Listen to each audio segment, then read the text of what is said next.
Welcome to Justice Served TV. Tonight, we're going to probe a lot of things, but can love beget tragedy? Can tragedy beget justice? Michael? Yes, we're talking about all things Rob Reiner, the Bondi Beach story, Brown University, and of course, the verdict is in. We'll talk about and look at my reflections from today as the jury rendered their verdict. Justice, where are you? Michael and Linda are here. Love you, Linda. The world is justice. Will we ever find justice? The courthouse the other day in the hallway, you're singing Will "Oh we Happy know Day." justice when we see it? To be and down, may I lead the way. Hoping justice will win the day. It's Eric Lewis, finding justice where we can. Join us now, we're on the run. Justice is waiting, we'll see it done. Hey, partner, how are you? I'm worried about you. You got up this morning. You were on the road early in 20-degree or less weather, drove to the courthouse, took a verdict, stood outside for what was an ungodly long period of time, drove back, talked to me. We produced it, got the show ready for production, and here we are. So I guess I am okay. I worked all day on a case, and I've been very successful so far. So good. I'm very concerned about it in terms Always of good. Nope. All good, all cold, but all good. It was just when I walked from the mobile studio into the courtroom this morning, the real field temperature was 2. I kind of, it was okay, maybe because I knew I was going inside. But then after the verdict, and that was, middle of the late morning, early afternoon, it hadn't warmed up much. It was still, I think, real feel was somewhere around 15. So I guess that's warm, relatively speaking. But I'm a dummy, and I left my gloves in the mobile studio. And so, well, anyway, later on when we get to what happened there today, obviously the verdict is in. Brian Walshe guilty of first-degree murder. We'll get into all of that, some of the posts, some of me following people and maybe hearing something or not hearing something in way of comment. And then Michael Morrissey, the missing man. He was sitting behind me in court in his little puffy jacket, and of course wanted some limelight after the guilty verdict. But we'll get into all of that. Let's start with kind of I wouldn't call it even a rip and a read because these are 3 very serious cases. Right. So launch away. So I'm going to launch actually with something that I didn't sleep well last night thinking about. Not only did we have a lot going on, but Rob Reiner and his wife.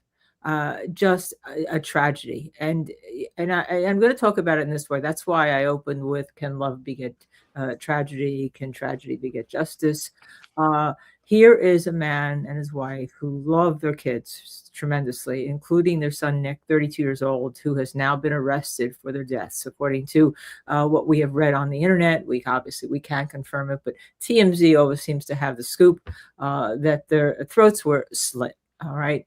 This is a family that came to support their son, Nick, who had been in 18 rehabs, from what I understand, trying to get clean. Rob Reiner had done a movie with him, being Charlie, basically talking about their relationship. And it ends up in the most horrible type of death you can imagine. And it's horrible because it brings me to Walshe too, and it's going to bring me to it's going to bring you to the other tragedies we had. But we've talked about drug addiction on this show. We've had the episode with Sherry Schreiber, and Missy is going to actually put it into the feed where you can see it, about getting help. And apparently he tried to get help, and he kept telling his father, nothing is working. And then it wouldn't work. And then Rob Reiner gave an interview that said, I believed all these people because they had degrees on their wall that this is the way to deal with my son. And it wasn't. Well, it turns out, I guess no one knew how to deal with his son because this ended in the deaths of his mother and his father. And quite frankly, I can't believe that a man whose father, Carl Reiner, lived to 98, they had such a great relationship, ends up getting killed by one of his children, Rob Reiner. We also had an episode with Sue Savio where her sister was killed by her ex-husband in real domestic violence, not something that you want to call domestic violence, that is not, but real domestic violence, killing, like we see in Walshe. And Michael, I know I'm talking a lot because this is how badly I was affected by this today. Yeah, it was one of the things I thought was odd was, and anytime I hear murder, Brentwood, how could I not think of OJ? Some of us around to cover it at that time, back in, what was it, 93, 92? That just, it's synonymous. Brentwood just seems like the place where these kinds of things happen, no matter how many decades apart. But the cops were not saying anything. When they had their press conference, they clearly knew who it was at that point. There had been celebrities in and out of the house at that point. And they just said, man 78, a woman 68, homicide. That was it. And then social media was already out there with the potential suspect being the son and his history. I just found that interesting. And I'm not sure what the LAPD was thinking, why they were so close to the vest on this thing. I really have no idea, but I thought that was odd. Yeah, especially since allegedly found by the daughter, Romy, who lives across the street with her family, 3:00 in the afternoon. Sounds like they were killed earlier, maybe overnight. Yes, and maybe they were in bed. I know he's done some reporting, perhaps cut their throats while they were sleeping. That's still all up in the air, of course. I just thought that was odd the way they mishandled it. I don't think they handled that properly at all, and I don't know the motivation. So the answer to my question is, can love beget tragedy? This is an example where I guess it can. There's some stories too. I'm sorry, what?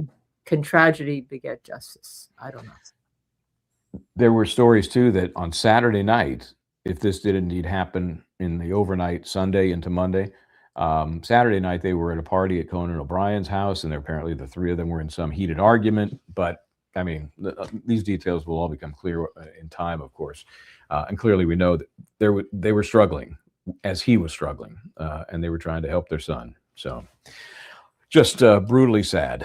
I went back and looked at the pictures, and every time you saw him with a picture with his son, he's holding him and he's got a smile. You would never think anything's wrong, and clearly loved him so much. And I can't get it out of my mind. All day as I was working, I couldn't get it out of my mind. All day as I was working, I said, this is really, really a tragedy. It doesn't matter who it is. It doesn't matter because they were rich, because they're white, because they're famous.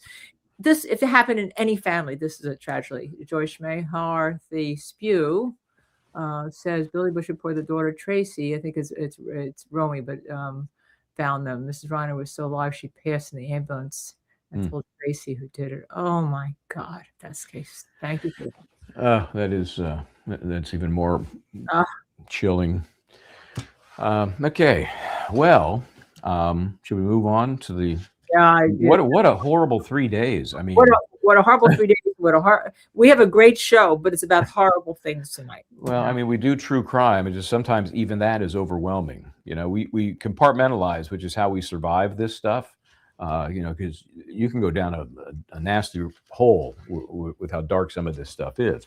Let's talk about Bondi Beach in Australia. Let's start there. And weird way to get into this celebration, but if you are celebrating Hanukkah, happy Hanukkah. On the first day of Hanukkah on Bondi Beach, where I've been a couple of times in Australia, it is the world famous beach. A lot of surfing there, just adjacent to Sydney, not far out of the city itself, but it's where you go. If you go to Sydney, you're going to Bondi Beach.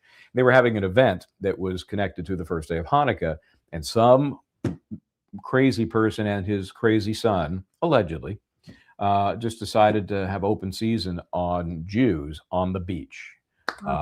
Killing, the last I checked, was 15, and injuring dozens more with their rifles. Have you seen the video of the hero that took his father down? Amazing. Syrian fruit seller, okay? Can you imagine to have the gumption, the courage to do? Amazing video. I wish we had pulled it up to play it, because I'm sure at this point folks have seen it, but if you haven't, see it. This is it's amazing to see. It is encouraging to see somebody risk their lives to save who knows how many others, and then you see the son on the little bridge taking pot shots, and this guy, you called him a fruit guy. I read something saying he was a tobacconist. So I think he sold the commodities. He sold commodities, right? Yeah, he takes 2 bullets, one in the hand and one in the leg, I think. Or one in the arm. Anyway, he's fine, but to do what he did, and then as he takes the gun, the guy just kind of backs away like he's gonna, just wander off. And you know what? I get scared when I see these, because it's happened in this country.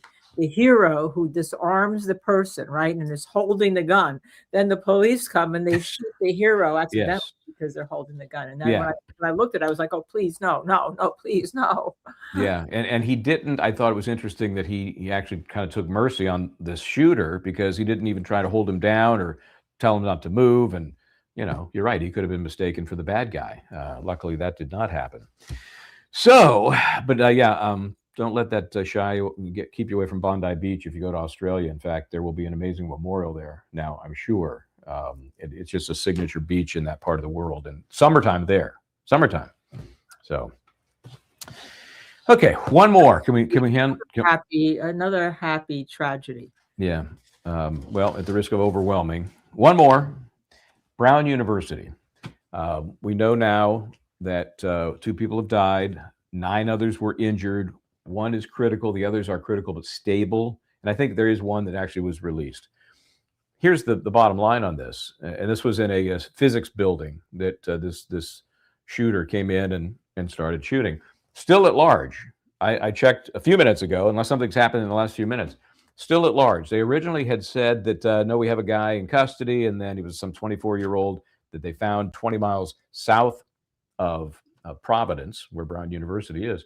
I've been there a couple of times. It's very cool, up on a hill, very old school. Kind of a weird thing to say about the school. It just really feels like Ivy League. And a lot of the folks, the local folks in the courthouse today with Walshe were, of course, talking about it, because it's only 30 minutes south of Dedham.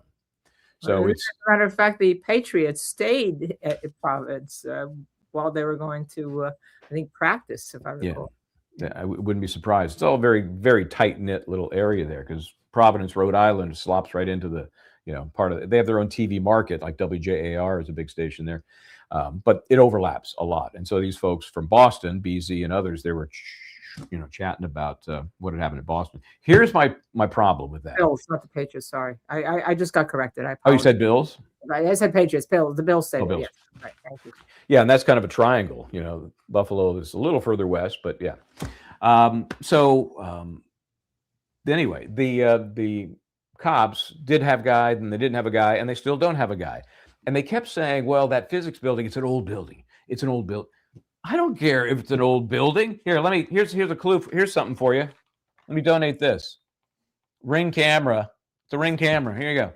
Here's a Ring camera. This one cost about $30. Maybe you could throw a few in each classroom, because the problem is they have virtually no video. They have the one video of him from behind, full body shot, all dressed in black, medium build, medium height, generic.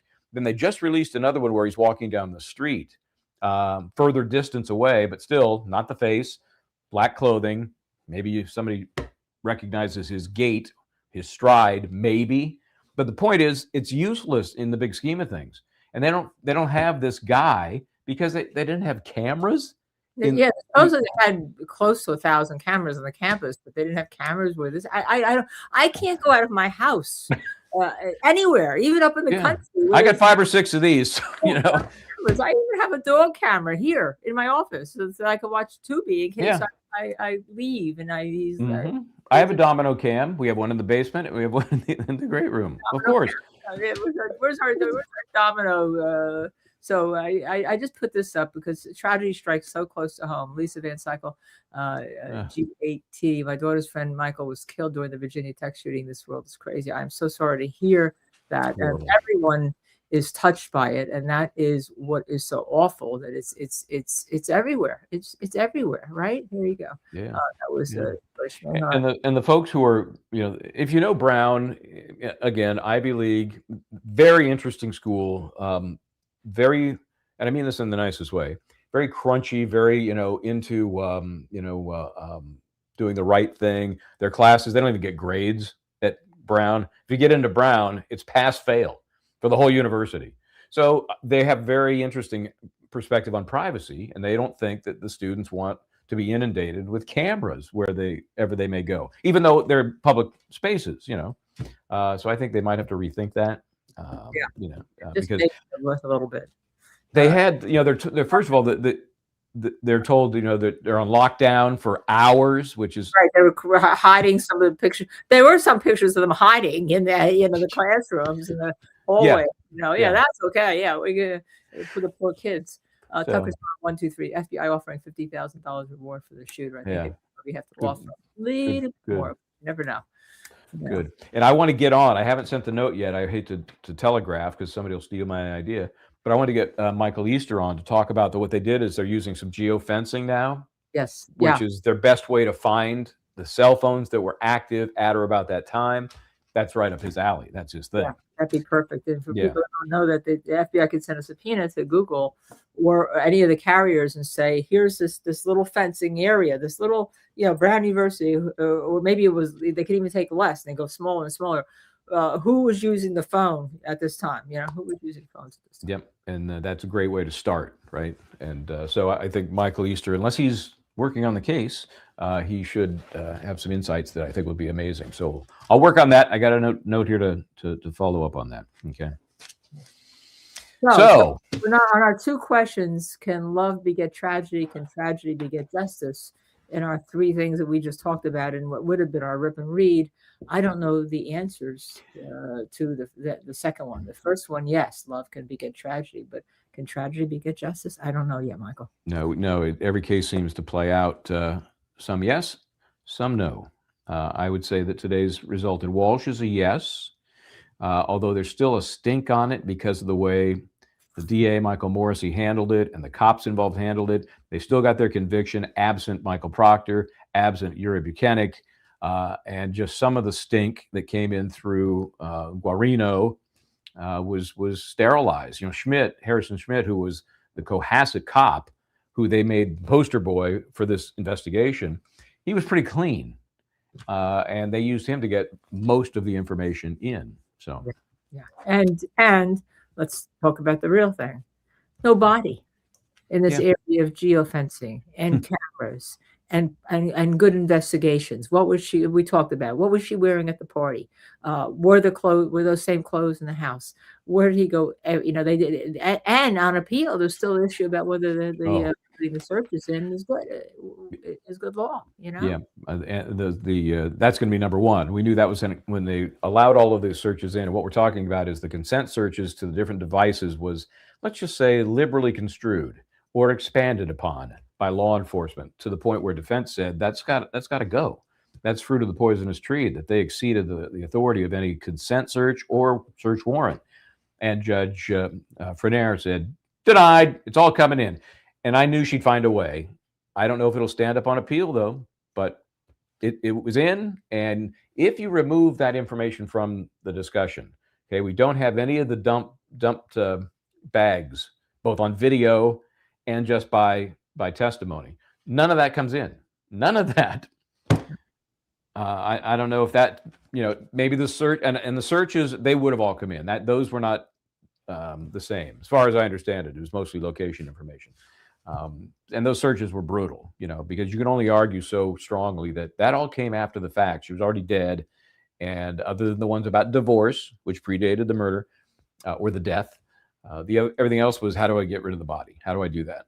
And that's where I thought that there's a possibility that he could have been convicted of second degree. Mm-hmm. But I think without him testifying that this was a terrible accident, they got into a row, she fell, blah, blah, blah. I panicked for my kids and blah, blah, blah. He wasn't going anywhere, but you couldn't put him on the stand.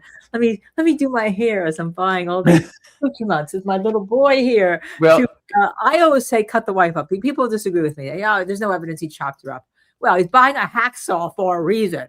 He wasn't just purchasing it because he wanted to purchase a hacksaw. Just felt like it at the time. And that device did have blood on it, her blood on it, on the handle, on the back part of it. I want to see what the poll came up with. We asked our folks. We had almost 1,500 people vote. Wow, great. And we got not guilty was 3%. That was apparently Mrs. Walshe, some of the other relatives. Guilty of first-degree murder, 29%. Second degree, 55%. Yeah, I think I probably, if I was sitting on the jury, would have been in the second degree. I think I would have been too. And again, you still have to infer that. You're still inferring a whole bunch. Right. Because nobody knows what the hell happened. Yeah, no one knows. Nobody. And then there was 13% hung jury. Yeah, So. very, very interesting. Sui generis. Thanks for your Thank you, coverage. Sui generis. Thank you, Sui generis. Appreciate it. Yeah. So yeah, it's kind of interesting, but I think he looks so sleazy. And I think the one thing that really hurt was when Judge Ferner, who said yes to the prosecution, you could infer guilt. You could infer consciousness of guilt because he got rid of the body. And remember, that jury didn't even know that he had pleaded guilty to that, right? That's right. Yeah, they were not allowed to. Know that. But you can infer consciousness of guilt. And I think because you could infer consciousness of guilt, then they say, well, we can infer it to either one, right? Whatever we feel like. That's right. And that may have been, it was a little less than 5 hours total. That may have been an issue that they had to get past, right? Because 5 hours is, it's not a crazy long time, but it's also not a quick judgment or verdict. So that may have been one of the issues that they were wrestling with, was first or second, and which one we are inferring is the most likely or strongest inference, right? Right. And that could easily be it. Let me just go back to Brown for a second, because Mark Cunningham says, what's your guys' thoughts about the Brown stuff? We did talk about it, but his cousin is a sophomore and was 100 feet away on the stuff where he's safe and sound, but scary. I'm so glad he was safe and sound. Yeah, we did talk about it. We don't understand why a university, when it doesn't have cameras that could pick up who the shooter was. And actually, I'm glad, because I was still up, dealing with the fact that I couldn't deal with the Rob Reiner thing. I was having such a emotional torment about that. And you can see how people have emotional torments about that, right? I was so much dealing with that I almost posted the picture of the person they said was the shooter, and then they came back and said, "No, that's not him. It's this guy." And then they go, "No, see, it's just that's the person with the same name." So it was neither. It was neither, neither. Whatever you want to say, it was neither and neither, since we had two pictures. Yeah. That's that's so scary, because this guy, this 24-year-old, if he had been outed to a greater degree, and there's some belief that he's not necessarily cleared yet. They just didn't have enough to do more than they did, which was talk to him. But it's hard to tell at this point. Cops aren't really being very upfront about it. They're saying, "Hey, anybody have any video? We'd like to see it. Anybody have any tips?" That's how they got the guy that they did that was not the right guy, that somebody phoned in a tip of some sort. Yeah. It just seems a shame that in an institution of higher learning like Brown, Ivy League and all of that this is such a fundamental, unfortunately, this day and age, it's just fundamental. You need these cameras in students, anywhere but the bathroom, pretty much. Anywhere else, you should have a camera. And they're going to be coming into the entrance doors of the bathroom, that, or I draw the line there. I'm sorry. I do too, but there's going to be some incident, and everything is always responsive, right? It's reactive. It's not that proactive. It's always reactive. That's true. Yes. And that's and we see that. And Koberger, remember, the cameras be very important. That it wasn't a Ring, but it was like a Ring camera across the street that got the white car. Passing by. Koberger cameras were extremely important. We didn't realize how important they were, because they were giving us the police, "Oh no, we don't have anything. We don't have anything." When realized they did have something, and they were tracking, and they were hot in the tracks of Brian Koberger, and just gathering the information. So wow. Yeah, and obviously the Charlie Kirk killer, that tons of video there, gruesome and otherwise, that helped them find, I believe, the right guy. You bring up an interesting point, and again, because we opened the show talking about what we normally wouldn't talk about, but Rob Reiner, and he was on Piers Morgan like about when the Charlie Kirk incident happened, talking about how horrible it is, and you don't care about political beliefs, how terrible it is. And I'm not going there with the politics. I'm just going there, and that how gracious the wife is, how amazing the wife is, how she's into forgiveness and she's into redemption. But it was just horrible. No one should do that. Everyone's life is sacred. And if only his son had believed the same thing, I don't know. Yeah, he was a talent, so talented. All the great movies that he did. Oh, just unbelievable. You can't handle the truth. Domino had to reposition. We could do a movie. We could actually do a movie. You Can't Handle the Truth. What is that from? Yeah, for a few good men, and then Sleepless in Seattle, and When Harry Met Sally, he did that one too, right? I mean, just a lot of iconic films that we grew up with or were already grown. Those Which of you- one? For those of you older, there's been a lot this year, about 50-year episodes before Rob Reiner died, and this week there because of All in the Family, which was Carol O'Connor and Oh yeah. and Rob Reiner. That's where he was first got noticed, and he played Meathead Stivic. And if you on Twitter, they were all this week before he was killed because of the 50th anniversary or something. That's right. And Stan, today, a show that can never be made today. That's for sure. That's for sure. And Stand By Me, which was an amazing film that gave a lot of young actors their entrance into filmmaking. So yeah, it's a great loss, and you know, I don't care what you may think politically. He's an amazing, talented dude, and you know, it should not come to an end like it did. So. And that's why we say, you know, politics shouldn't control what you think about what's going on.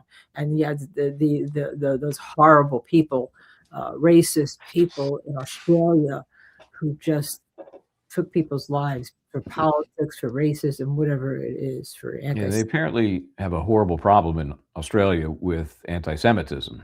So now the pressure is on the government to do something about it.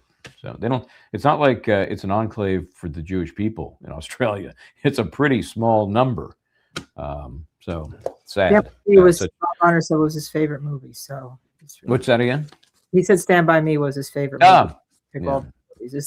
It's like when Stephen Colbert asked Taylor Swift what are her 10 favorite songs, but she refused to answer. When Rob Reiner was asked what his favorite movie was, he answered Stand By Me. Yeah, that's such a coming of age film. It was so good. Okay, so should we chat about Walshe, the environment there? Let's go to another happy topic. But this well, the question: can tragedy beget justice? So maybe this gives us some hope.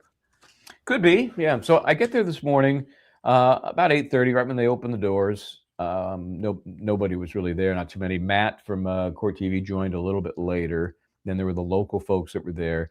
And the court had asked the attorneys to be there before 9 o'clock when the jury was to report. So they were there, but the court wasn't. You know, the judge didn't take the bench until maybe 15 after. And then we learned that one of the alternates had a personal problem and wasn't going to make it. I'm so glad she said alternate, but just remember, if it was one of the main panel, one of the alts would step in and they would start the process over again. So, you know, those hours spent for nothing. So it was an alternate. So they had them set up. The three alts were just they were at the kids' table. They were just a little bit forward of the jury box in their own little chairs. Where were you sitting today? I was right behind Diane Walshe, because I always sit on the side that has the best view of the jury. Okay. And then Matt was on that side as well, but everybody else was on the other side. I just don't get it while they're over there. Except they do have was the mother of Bryant, who always sat in the first row by herself. Yep, and continued today.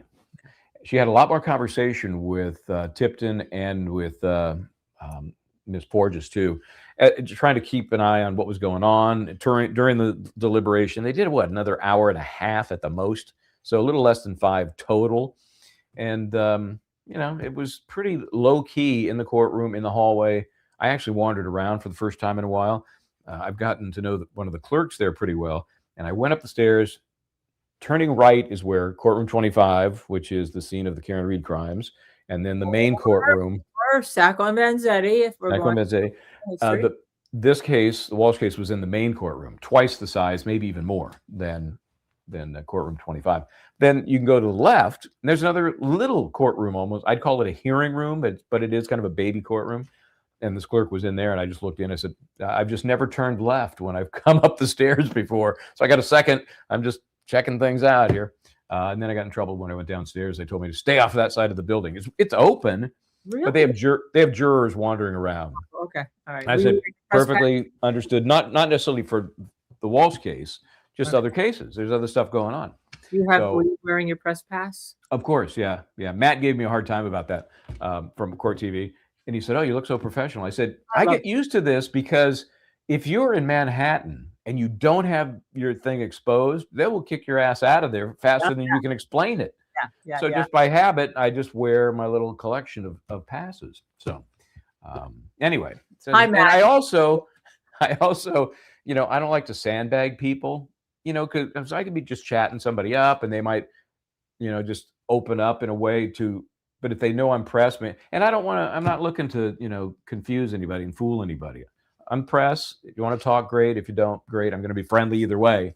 I'd just rather be upfront about it. So then they came in, the jury came in, not with the verdict, but first thing in the morning, and got their usual 4 questions. They're as this thing progressed, they were much more vocal and much more animated in answering the judge's 4 questions, which were, have you stayed away from the news? Have you not done social media? Have you not talked to anybody?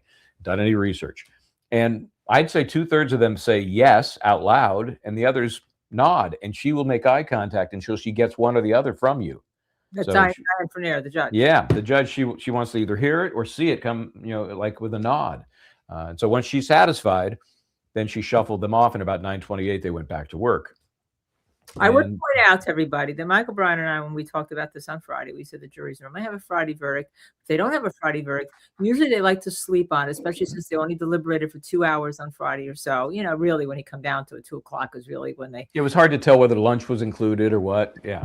And then they come back after they've slept on it. They think about it. They come back Monday, and then they get the whole day off from work on Monday also. But there's a whole psychology about Friday, Monday verdicts when you try cases and when you're a lawyer. So today was a good day for them to take off. Monday, we were right. There was going to be Monday, and you were ready to go up. That's why we talked last night. You were going to go up in your car and go. Yeah, I was. My wife Lisa said, "What if they don't come back today?" I said, "Oh, they're coming back. There's just no way they're going to let this thing." Yeah, of course they're coming back. They're not carrying on. This is done. So they do come back. The judge gave 10 minutes. Don't go very far. 10 minutes. Well, that means, if you're either at my bakery down the street or my pizza joint, or you're in the building. And everybody came back pretty quickly. Pretty quickly. The jury comes in, and of course, you're always looking at them, checking them out. Not one person made eye contact with Walshe. Not even close. Some of them, if Walshe is here and I'm walking in this way, some of them even turned like away from him. Yeah. So, and the jury foreman was the guy that we'd been talking about, the bubble jacket guy, who was the guy that was very animatedly answering when the judge was reminding the jury about burden of proof. Defense has no burden of proof. It's all on the Commonwealth. Yep, I get it. Guilty. Oh, so they proved it. Yeah. I want to know where the body is. I want to know where the body is. That's the one question I want to know. Where's the body? What'd you do with the body? Okay. Yeah. What'd you do with your body? You have kids. What'd you do with the body? Give her a proper burial. There was a question, and we'll see this on the video, as I was trailing Mr. Tipton and Ms. Porges, I was asking about the appeal and the length of jury deliberations, and somebody asked about him testifying. There were a number of questions, and some of them involved, things that the jury didn't hear. So that's clearly one of them, because everybody's speculating, well, what happened to those orange Home Depot tubs that had the lids? Wouldn't that be kind of a good way to throw body parts in, snap the lid on, and just throw them in the trash? I was the theory, Blue Barrel's trash behind when we talked about the Kathleen Savio case earlier with her sister Peterson about her body's never been, well, her body was found, but the other wife who died and resulted in the investigation back into Miss Savio's sister was supposedly dumped in a blue container with the lid on it and dumped somewhere. So maybe that's a thing. Maybe there's a serial, a wife killing. Oh, I have to look. Yikes! No. Well, I think it's not like Home Depot is going to use this in their advertising, but those buckets are when you snap that lid on there, it's on there.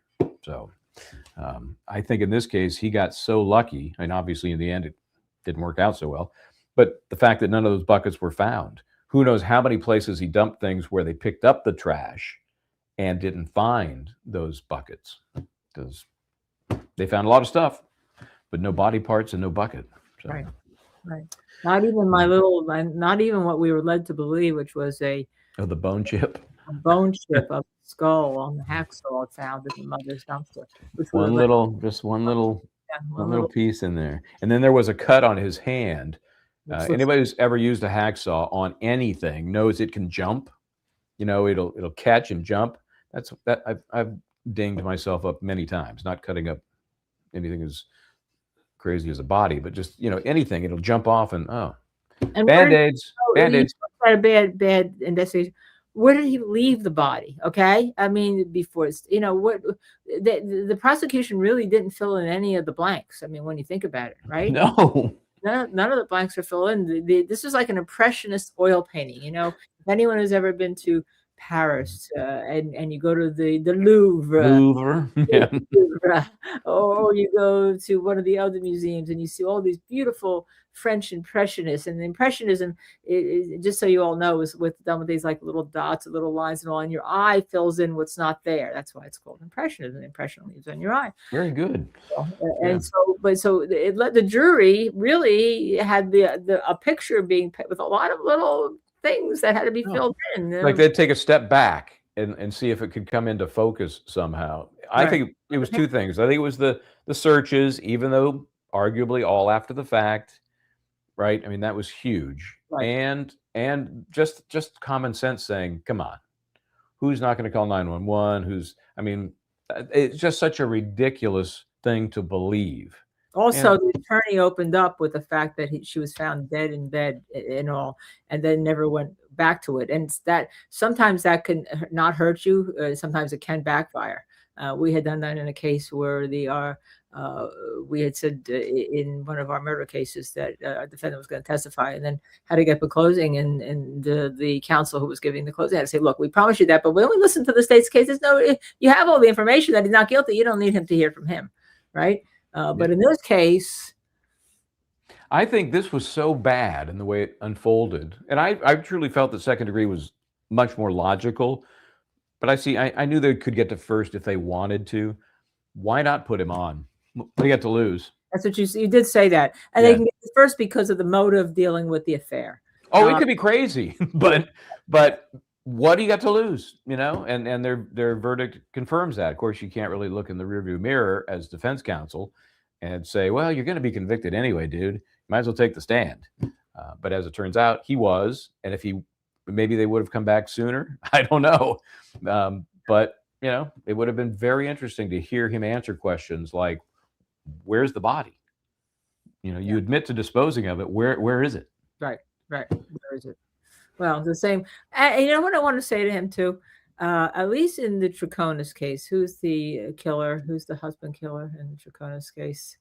Oh, Doulos? Doulos, right. In Doulos, we all believe he killed his wife and then obviously had her dumped her and couldn't find her. But at least he had, and I'm going to say this out loud, the graciousness to kill himself. This guy wanted to try to, not that, using the jury is not right. And he has a perfectly legitimate right. But this guy takes his kids to buy this stuff and then sits there and like smiling and wants the jury to believe that, he wasn't jealous. Of course he was jealous. And whatever it was, remember, there was also this thing with the Andy Warhols. I don't understand that relationship, Michael. She's telling people she loved him, she wanted to be with him, but then she was falling out of love with him. But she wanted to be with him and the kids, and she wanted him to plead guilty. Maybe that was it. She wanted him to go away to prison, and he thought that she wanted him to go away to prison because she was having an affair. Maybe that's for him. I don't know. It's hard to tell, but the state of the evidence, as I remember the testimony, she wanted him to go just to get it done. And she was talking about a year because they probably had some sort of negotiation going on, and his attorney may have led him to believe we could do a year, and that's what he tells her. That's what it sounded like to me. She hated the travel because of the kids, for sure. Maybe because of him. Maybe she wanted the whole family unit together. But she sounded like, I can suck it up for a year. But she trusted him to leave her 3 kids, or leave her kids with them. She trusted him that much to leave her kids with them on a constant basis for a long period of time. Yeah. And that's what's so crazy and strange to me. Although you never know what goes on, as we saw in a family. We just saw that with Rob Reiner in a relationship. You never know what goes on. I just also thought that it was really good that for the state, that the clothes that were found were her jacket, her boots, her purse, right? Her Prada purse. Because her broken jewelry, her broken Gucci jewelry. the broken Gucci jewelry, and all. And I thought that sounded like, to me, you'd make an argument. Although I'm not, they didn't make the argument. They let the jury, I guess, make it to themselves. You make the argument. She was clearly getting ready to leave him. She was all dressed to leave him, and he planned to kill her. And the intent could be formed just like that. I intend to kill you just like that. Yeah, and we don't know what happened to those clothes. We saw the picture, and there's either a black sweater, black blouse, something, but they found the coat and boots and socks and not a heck of a lot else. Right. Now, I suppose if he did, in fact, cut her up, could have been with some clothing still on her, and that's just with the parts that he put in a bucket or wherever he put them. I don't know, but he got lucky that those weren't found either. Yeah, I kept expecting there'd be a screenplay. In the middle of the testimony, the mother would get up because some of the stuff was found in the dumpster near her house, and she's, I confess, I did it. My son just loved me so much. He was trying to, he was trying to cover up for me, or something would happen. I was waiting for something to happen. I know a lot of people were, there's still been buzz about that. I think she did it, to protect her son. And yeah, okay, all right. Well, that didn't come up at trial. Well, let me put it this way. You say you love your kids, right? But you killed your spouse and got rid of her body. Yeah. What do you think your kids are going to think of you as they get a little bit older and can Google all this? Yeah, and even the oldest is now 8-ish, and that's plenty old to know what daddy's been convicted of, right? So do you want to look at some of the events from today, including, I will tell you now, it is a unique perspective of the press conference, and as it unfolds, I will stop and start to give you a sense of why it is what it is. Make sure you can hear that. Can you hear that? Do you guys have any comment on any comments, sir? Can you hear that, Linda? Anything to say about the sentencing? Are you guys going to be working on an appeal? Give us a reaction to this guilty verdict. Nothing? Nothing to say after the verdict. Were you surprised at the length of time that they deliberated? Did Bryant say anything to you after? Can you explain your decision not to call any witnesses?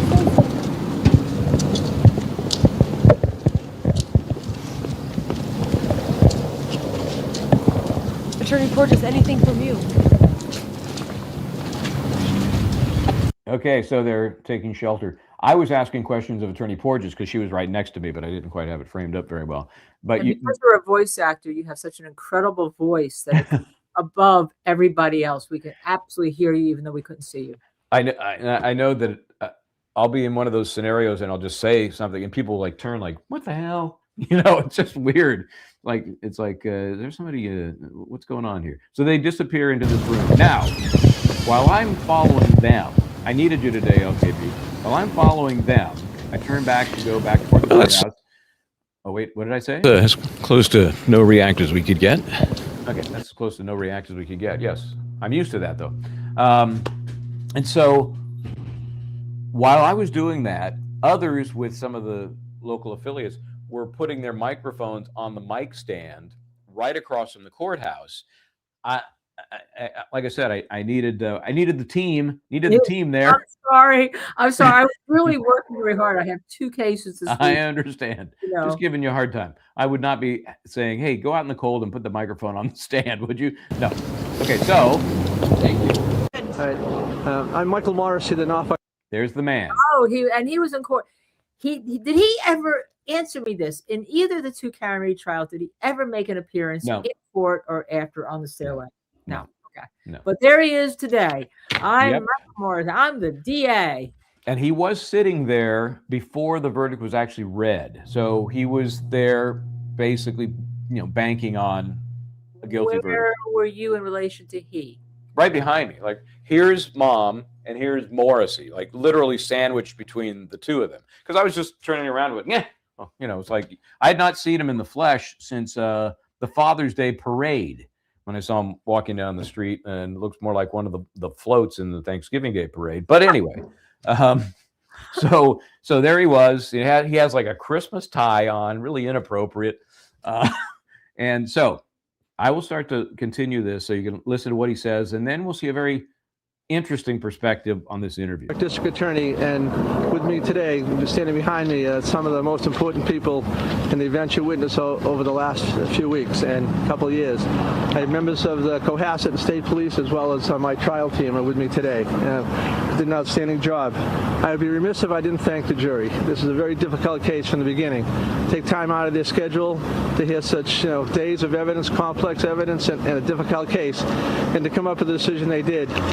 Okay, hold it. See this woman in the background right behind the guy with the cap? Yes. She is with BZ, and I apologize, I can't remember her name.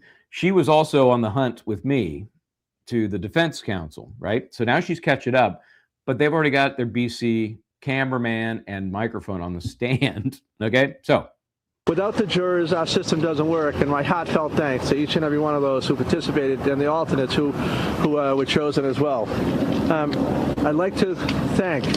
Now, who's this loser showing up in the background? Can you... The Cohasset Police, the State Police, the Medical Examiner's Office. Get the hell out of the way, son. And the Crime Lab for their hard work. It was an incredible effort if you think about and what you saw during the trial, their hard work. So now we see my perspective where I couldn't put the microphone on the stand. I'm 2 deep, maybe 3 deep, but I was amazed you could actually hear it. It was an incredible effort. If you think about what you saw during the trial, there was also forensic evidence. They left no stone unturned. They viewed 60 witnesses, almost 60 witnesses testified at trial, and they interviewed even more people. So while you saw a good part of what we had, it was only a small fraction of the time and effort that they put in to get that evidence. And they went to dumpsters, to landfills, to dumps as well, to transfer stations, department stores, lumber stores, CVS, just to gather all this evidence, which was critical in this case. And that effort should not be forgotten, and how hard it was. But without those tools and the evidence that they provided us, that the trial team, which I had the utmost confidence, very confident, professional people, long-term prosecutors in the office, had great tools to work with, but they also great people in their own right. And they put on a very, very great case in a difficult setting. Now, we've seen other cases where we've not had a body, but this is the first one I can remember we've had a first-degree conviction, and I just want to thank them profusely. I know that a number of them passed up vacations, work holidays, and they know what's expected of them. We took the job to speak with victims, and they did one heck of a job for Anna's family. And I just wanted to also to say we did hear from Anna's sister, and her comment was, justice has been served, and we agree wholeheartedly with her comments as well. But they never lost sight of that, and yeah, nice promo. We got a promo there. Can we go back and hear that again? Hear that again? Let me see if I can back it up a touch here. This is from Anna's sister. Hold on here. He saw your microphone. Yeah. I try to. Oh, the bug on the microphone. I try to do that, like Triumph, the insult comic dog. Passed up vacations, work holidays, and they know what's expected of them. We took the job to speak with victims, and they did one heck of a job for Anna's family. And I just wanted to also to say we did hear from Anna's sister, and her comment was, justice has been served, and we agree wholeheartedly with her comments as well. But they never lost sight of that, and I'd like to just personally thank Greg Conner, Tracy Cusack, Dan Diaz, and we have the Cohasset Police, Harrison, and State Police, and the head of my victim services, Kristen Collins. Also Laura McLaughlin, who's not here. She did a lot of the early work on the case, and so we had a great team, and I just wanted to profusely thank them. It's been a great day for us in the office. I'd ask Greg if he wants to say a word. Thank you, Michael. Thank you, Michael. It was a great honor to work with Tracy and Ann on this trial, two of the finest lawyers I've ever got to know, and also to go against Kelly and Larry, who are extremely good lawyers. But I want to say thank you to our law enforcement partners, but in particular, one person who worked on this case day after day from the beginning was Sergeant Harrison Schmidt. When Cohasset lost one of their own, they stopped everything and tried to find this woman, and one person never gave up on that case. It would be Sergeant Harrison Schmidt. Thank you very much. Harrison is here today, so thank you. So I just want to end and close by, let's not lose sight of the fact and his 3 young children will be without a mother. And especially at this time, difficult time of year, and hopefully going in the future, that we all wish them a bright future going ahead. But let's remember in a special way the loss they suffered. And thank you all. What will happen with the children? I'm not going to answer any questions to that. That's for another. Any more reaction from her mother or her family? We just heard from the sister. That was the only, so I passed that on. We heard that they called, and I passed that on to you. Will they be making impact statements? The judge, they're working with the trial team to schedule impact statements. I can't tell you what form they're going to come in, but the opportunity has been extended, and I expect we will hear something, and they're working on that now. Mr. Morse, And they're asking about the victim impact statements for the sentencing. Right. That's going to be the 19th, so just Wednesday. Wow. It's happening quickly. So I'm assuming somebody will be streaming that. We're going to grab it, I think.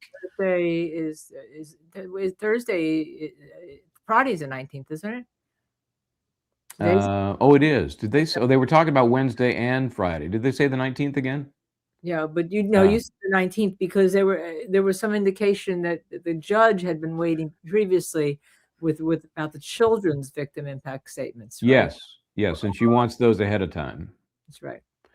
So yeah, you may be right. I thought it was. I kept thinking it was Wednesday. But if they say no, because this week I happen to know that the 19th is Friday, the 18th is Thursday. The Wednesday is Trenton. Thursday is yes. Friday is New York. Today was supposed to be New Jersey. Another matter. And speaking of the 19th, that's when Kelsey Fitzsimmons has her next hearing status. It was scheduled as a Zoom. I'm reaching out to Courtney and in Tim Bradle's office and Tim to ask if that's still going to be a Zoom. And as of close of business today, the SJC had not ruled on the pending appeal. So that's the Fitzsimmons update there. For sentencing. For sentencing? It's a mandatory sentence of life, so there are other issues. They also developed other charges that many of them now heard.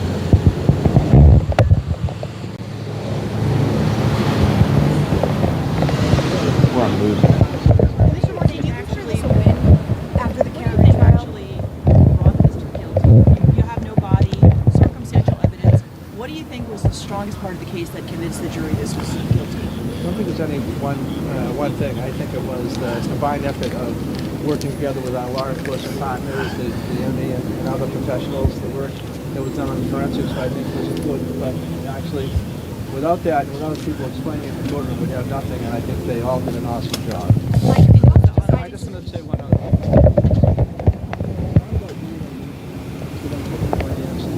This was the right answer. So, we don't think cases of principal loss to look at getting justice. Walshe put 2 charges ahead of time, right, when jury selection was about to start. Did that change the way you approached this case? If your attorneys, obviously they had been looking at 3 different charges. Now it was 1 murder charge. And you can hear right from the case was always going to be presented the same way. The evidence was the evidence, and we wanted to make sure the jury had everything that they needed to make a determination. The change of plea was an interesting dynamic, but when it came down to it, we wanted to make sure the jury had all the facts. Greg, what do you think it was? The online searches? Do you think it was the surveillance video? What do you think? or the emotional testimony?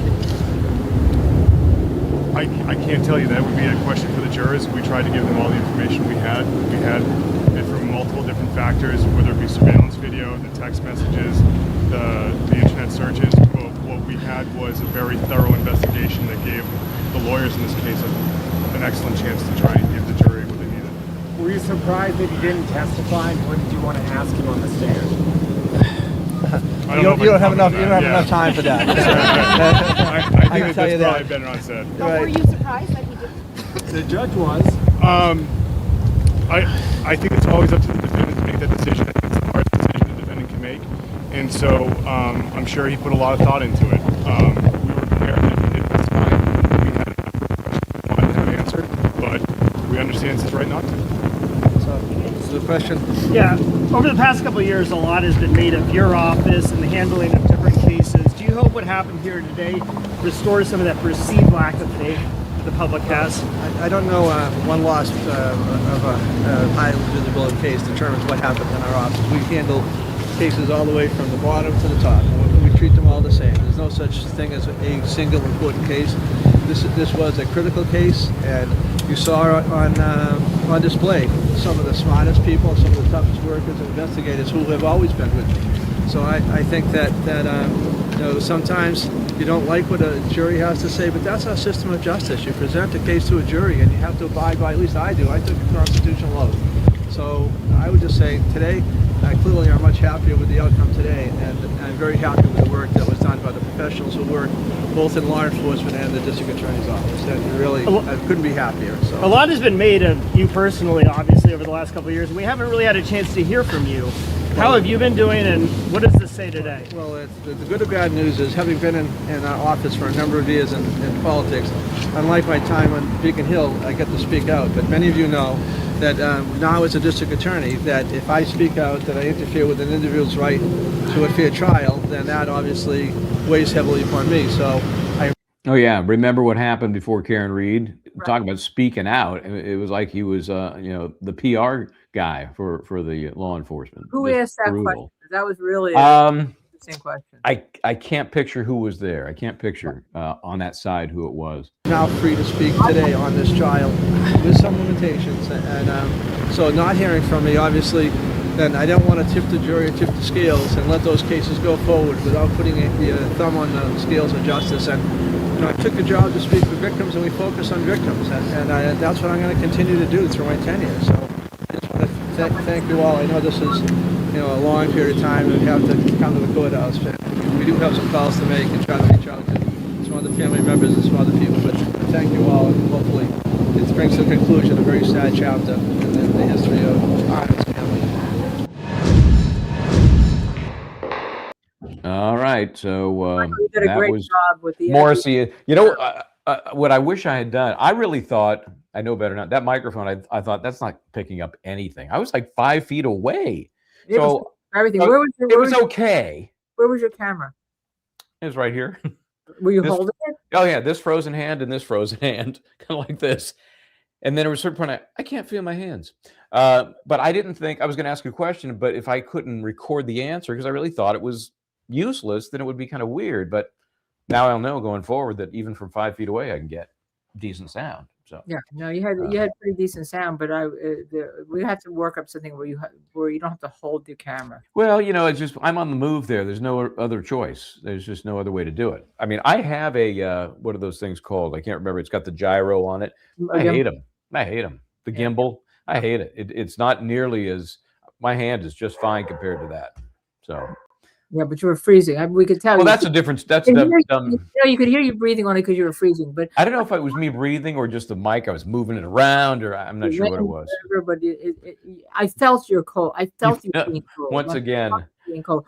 But you know, he gave this thing. He doesn't speak out about cases. He spoke out about Karen Reed. Said she was guilty before she would try. Just outrageous. Yeah, outrageous. You know. Is it definite that he's not running for office, or is no? I think he is. People think he is. Yeah. Well, look at this video. To me, this is a press conference for. Yeah. Yeah. This is announcing his reelection. No, I think, you know, we know that you don't even declare till May, and you can do it all the way till August, mid-August sometime. Right. For a November election. So. Right. Yeah. I mean, if they get, you know, even though Walshe is in the federal system, it's still a Norfolk case, right? Right. If that happens to go his way, there's another commercial for his campaign. Yeah, I did notice that somebody was wearing a Patriots hat. Boy, Justice Serve TV, Justice Serve, and the Patriots hat right next to you. So you were in an appropriate place. Some of the cameramen, I mean, you know, it's Boston basically. It's a Boston suburb, and I didn't mention it to anybody. I didn't go in there saying, "Oh, my Rams won. How'd the Patriots do? Oh, not too good."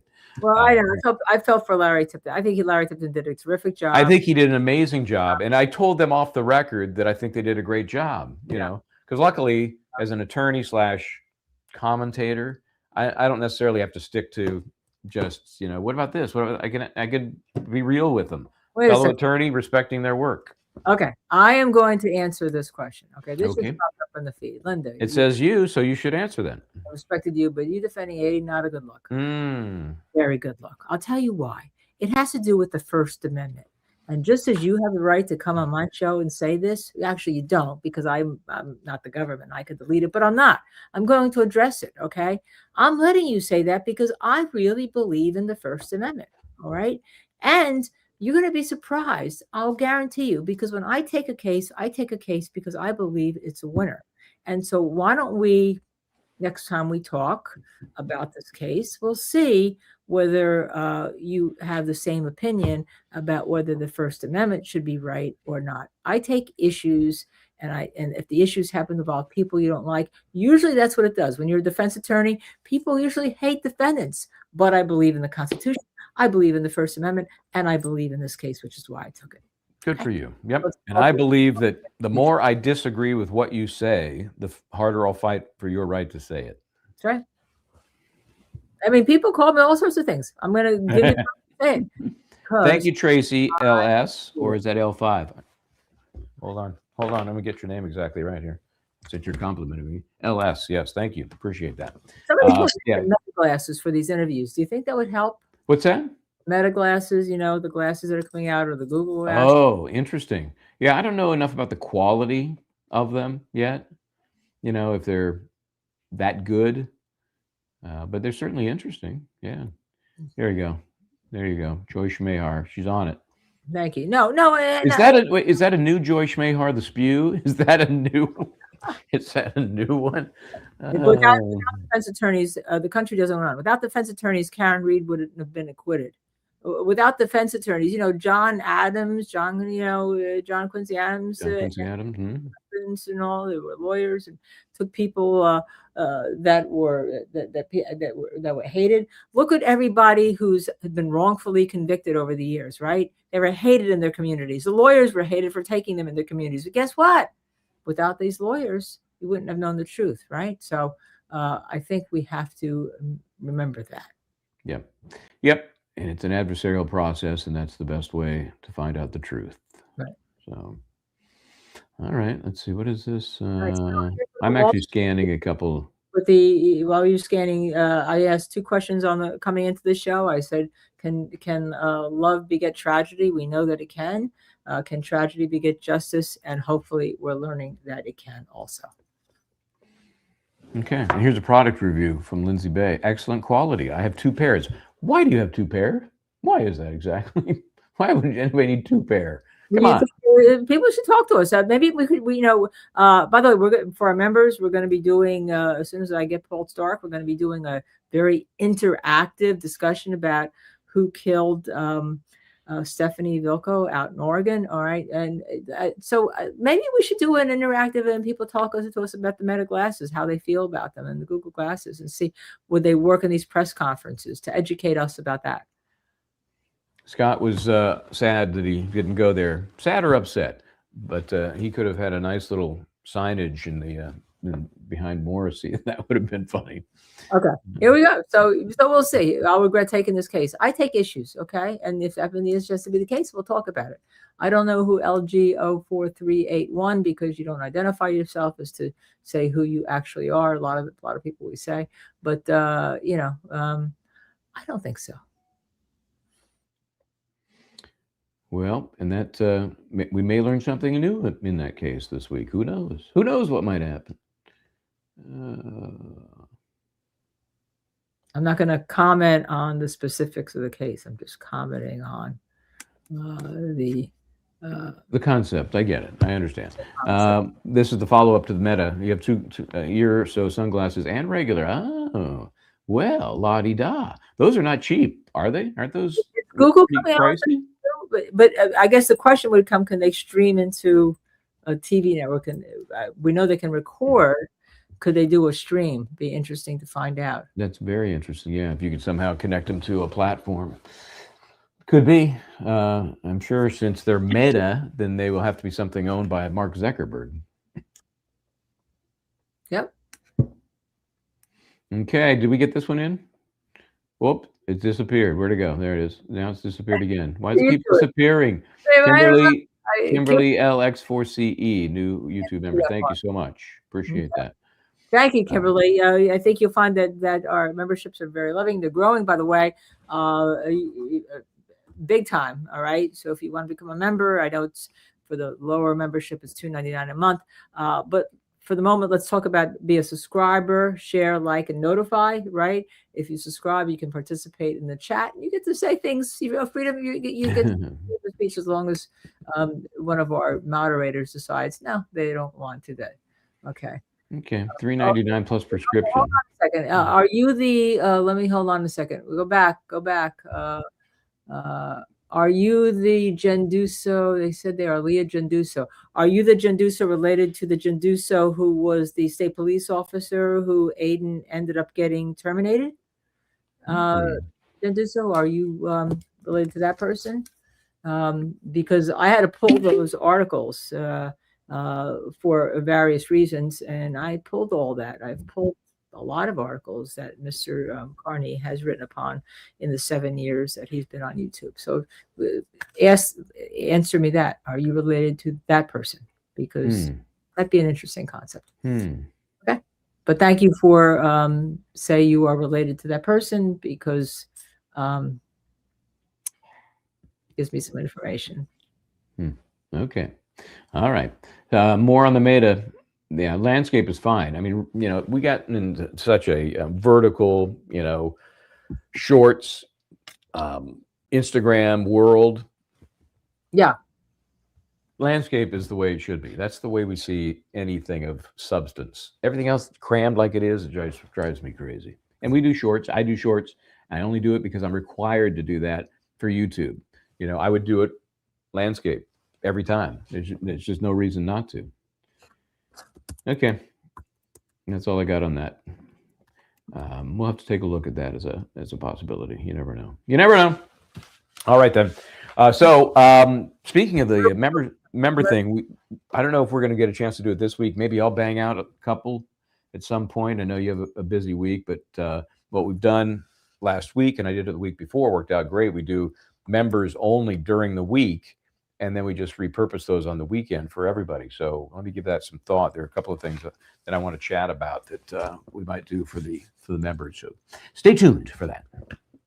Yeah, the non-members are great. I mean, our members have been terrific, and they like all sorts of things. I like to see about Domino, and you're really especially Domino. I mean, and by the way, speaking about the reason why we focus on our animals, first of all, we love our animals, but do you know Pennsylvania just signed a law that said that your dogs, your animals, are your pet children are no longer your just property; they're a member of your family. New York court case on it, but Pennsylvania just signed the law. Go Pennsylvania! Yeah, that is, and you'll see it in other states. It comes up all the time, especially when somebody loses an animal to veterinarian malpractice, or somebody runs over your animal. They've been treated as chattel, which is property, and the money you can recover for damage to chattel or property is the replacement value.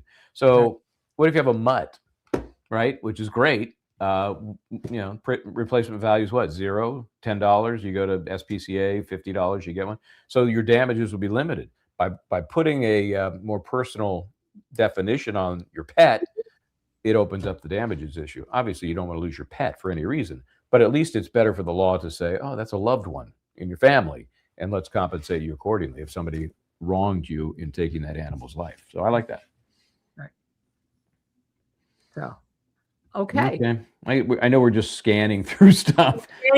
Scanning through. A lot of people do. Here we go. Here's a new member, Massa Shenanigans. That's from I remember that one the other day. I'll say the other night, because we were so busy with Michael and I doing the show on Friday, because Missy, we miss you, Missy. That we don't get to answering a lot of your questions and a lot of your comments. So we're trying to do that by scanning. Tracy LS is a new member. Also, Madeira Beach caregiver. Here we go, Michael. Did you receive? Thank you so much. Madeira Beach. Yes, I did, and it happened right at the end of the show, and so I felt bad that we hadn't acknowledged it, and then we did in the comments, and we were hoping that you would see that. Yeah, we went to the comments after the show was ended, not the chat because we can't add to the chat, but we went to the comments and you will see the first thing it should be tagged up there to thank you very much for Dear Beach Caregiver. And please privately send us an email, let us know how you are. Yes, yes. And while I'm thinking about it, Jana, thank you for the Venmo donation. We appreciate that. That's one of them that I had not mentioned last week. And we did get your email. I will tell you that.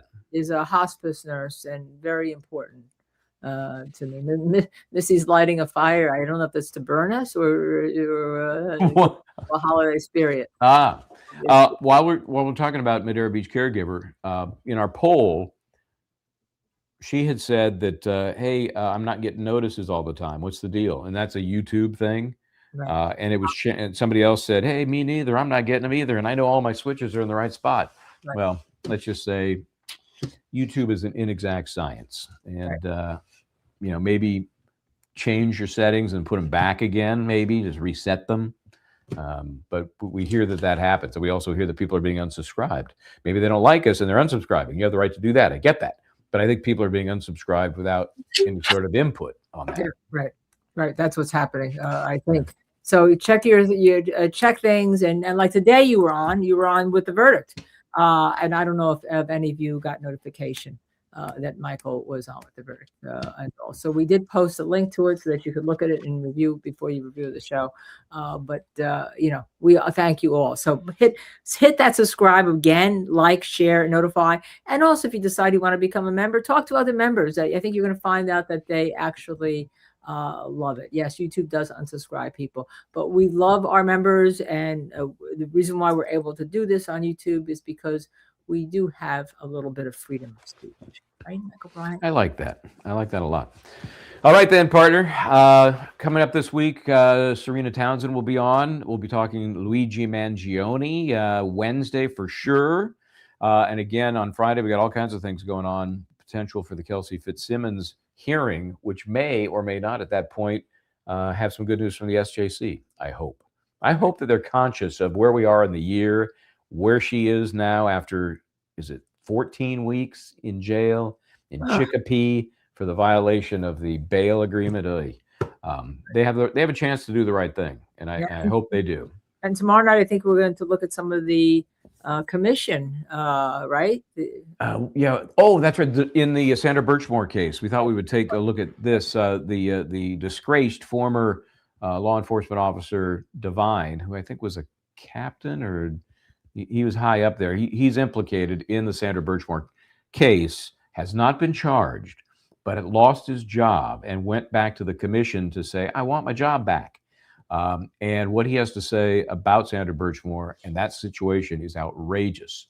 Let's just say victim blaming is the simplest way I can put it. But yeah, we thought we'd get into that tomorrow as we start to shift our focus to whatever the next Norfolk County case is. Yeah, we can't get out of Massachusetts talking about Kay Schmidt. Thank you very much. Get to 5 Justice Served TV memberships. They've already been handed out. What happens is if you are a subscriber, you get a chance to get a membership. And they just get handed out automatically by YouTube. We have no control over who gets them, but people love them. They're thankful for them.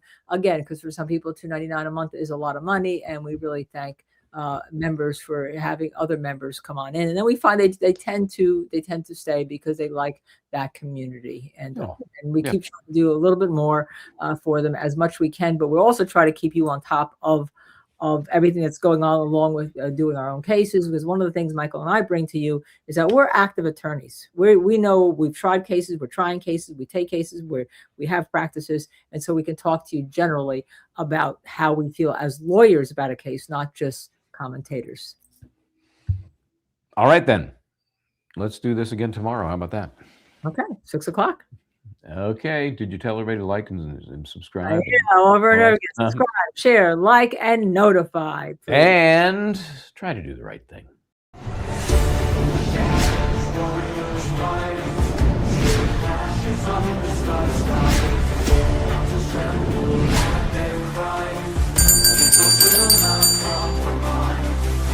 Riding flames, they charge with mine.